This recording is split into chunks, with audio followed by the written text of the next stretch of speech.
Hey everyone, welcome back to another episode of Mind Over Markets, where we dive into the stories behind the people who shaped the financial world and the psychological lessons we can all learn from them.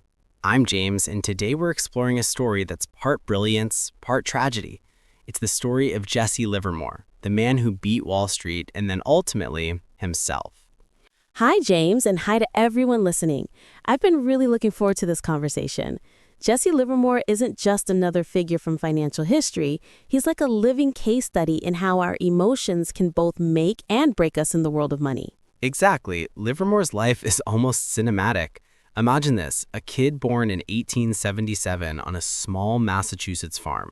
He leaves home at 14, walks into a Boston brokerage firm, and within a few years, he's reading ticker tape like a magician reading the stars.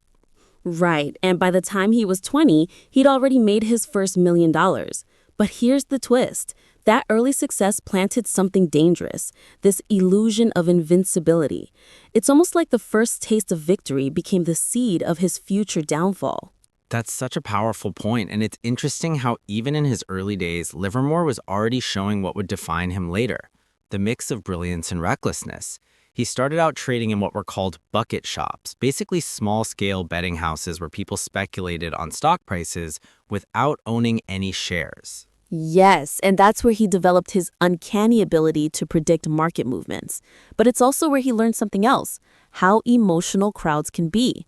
The psychology of those tiny, noisy rooms mirrored the psychology of Wall Street itself. Fear, greed, panic, euphoria. It was all there, just condensed. And he learned to read it, right? He could sense when people were acting on emotion rather than reason. But even with that insight, he wasn't immune to it himself. His first big loss came in 1901 when he bet against a rising market and lost his $10,000 stake. Exactly. That moment taught him what became one of his core beliefs. The market is never wrong, but traders often are. That humility, that awareness that the market doesn't care about your opinion, that's something modern investors still struggle with.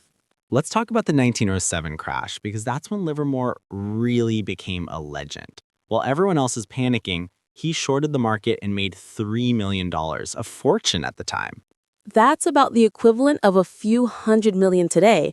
What fascinates me is how he stayed calm while others were losing their minds.